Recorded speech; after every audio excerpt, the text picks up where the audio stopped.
ஹலோங்க. உலகத்திலேயே உயிர் வாழ்றதுக்கு ரொம்ப கஷ்டமான இடம் பாலைவனம் தான். ஆனா அந்த பாலைவனத்திலயும் ஒட்டகம் எப்படி உயிர் வாழ்வு என்னைக்காச்சும் யோசிச்சு பார்த்துருக்கீங்களா? வீடியோ ஃபுல்லா பாருங்க. கேமல் ஹம்புல தண்ணியை சேமிச்சு வைக்கவே வைக்காது. அது எப்பவுமே ஃபியூச்சருக்கான எனர்ஜியை தான் சேமிச்சு வைக்கும். அதே மாதிரிதான் நம்மளும் நம்ம லைஃப்ல ஸ்கில்ஸு, ஸ்ட்ரென்த்து, பணம் எல்லாத்தையும் சேமிச்சு வைக்கணும்.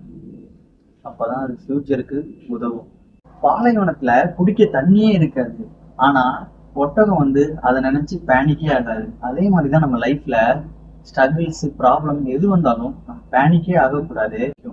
பாலைவனத்துல அவ்வளவு வெயில் அடிக்கும். ஆனா கேமல் அதை நினைச்சு பயப்படவே பயப்படாது. அது அதுக்கு ஏத்த மாதிரி அட்ஜஸ்ட் பண்ணிக்கும். அதே மாதிரிதான் நம்ம ப்ராப்ளம்ஸ்க்கு ஏற்ற மாதிரி அட்ஜஸ்ட் பண்ணிக்கணும் நம்ம லைஃப்லயும். டெசர்ட் தான் கேமலோட ஹோம். அதே போல ஸ்ட்ரகிள் தான் நம்மளோட டீச்சர். டெசர்ட் இருந்தாதான் கேமலோட பவர் நமக்கு ஃபுல்லா தெரியும். அதே மாதிரி தான் ப்ராப்ளம் இருந்தாதான் உங்களோட ஸ்ட்ரென்த்தும் உலகத்துக்கு தெரியும், உங்களுக்கும் தெரியும்.